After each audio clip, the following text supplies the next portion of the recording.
Bonjour à tous, je suis David Leclerc, votre analyste pour budgetinvestor.be. Voici la mise à jour en vidéo de mon avis hebdomadaire concernant l'or coté en dollars. Eh bien, la semaine dernière, nous restions restés avec cette possible impulsion haussière, on avait vu qu'on avait fait ici un point bas moins bas que les précédents, donc un possible retour sur la zone de résistance des 1231 qui correspondrait à notre médiane de Andrews, cette fourchette de Andrews toujours très utile pour nous placer des mouvements. Alors on est également dans ce grand mouvement haussier comment on va dire, d'entonnoir, hein, c'est un entonnoir, un porte-voix on va dire, comme j'ai déjà entendu dire sur d'autres sites d'analyse technique. Donc c'est ce porte-voix rouge ici, vous voyez donc l'écartement avec des impulsions qui seront de plus en plus grandes normalement.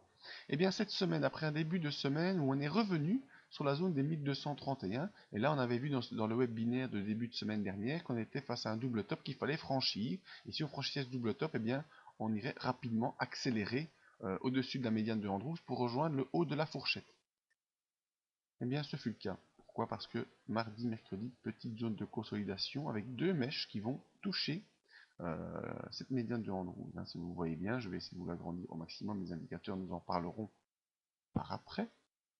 Vous voyez, lundi, mardi, des grosses flèches qui vont toucher la zone de médiane de Andrews en accélération haussière. Ensuite, mercredi, très grosse bougie haussière qui accélère au-dessus de la médiane de Andrews, qui sort des bandes de Bollinger, qui passe la zone de résistance des 1248 $, zone de résistance qu'on avait connue durant le mois d'octobre dernier.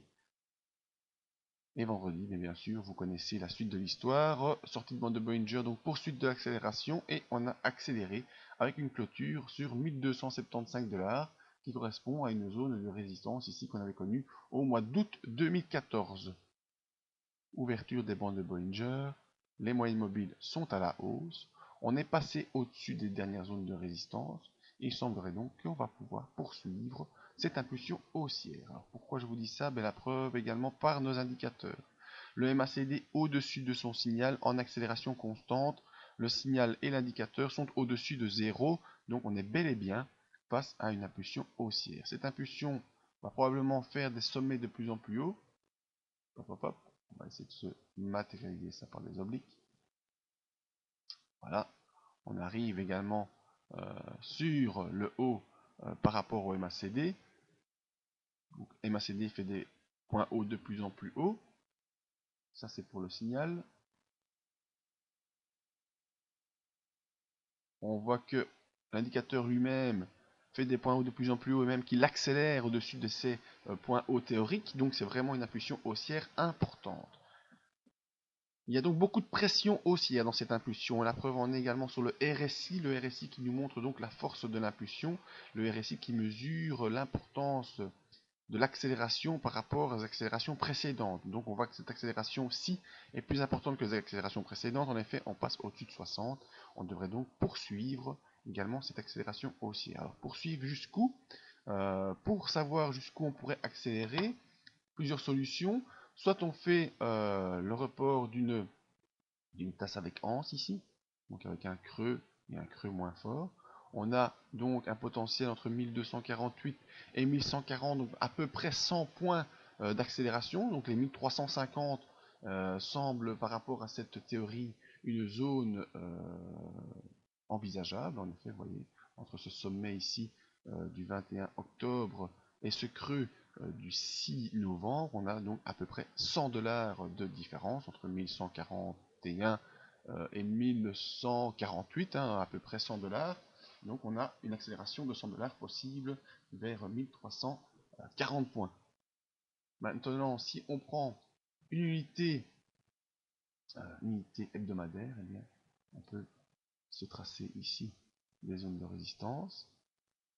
On a une zone ici à 1337, première zone. Une deuxième zone ici vers 1382. Et une troisième zone encore sur ce dernier plus haut. La clôture ici du mois d'août de l'année 2013 à 1400 $. Donc voilà, nos paliers sont connus pour cette accélération haussière qui devrait au moins poursuivre jusque On avait dit 1340 points, donc 1337 me semble vraiment être un objectif aussi important, d'autant plus qu'au niveau hebdomadaire, vous voyez, si on refait rapidement l'analyse, on est au-dessus des moyennes mobiles, on accélère en dehors des bandes de Bollinger, le MACD se retourne à la hausse, on signale aussi, mais on n'est pas encore au-dessus de 60, au-dessus de 0, pardon, et le RSI, lui, n'est pas encore au-dessus de 60 en pression haussière sur le niveau hebdomadaire. Mais enfin, l'objectif des 1337 me paraît pas du tout une mauvaise idée. En tout cas, j'attendrai la réaction sur le contact avec le haut de la bande de Bollinger. Donc voilà, l'or coté en dollars haussier pour l'instant et en accélération haussière probable.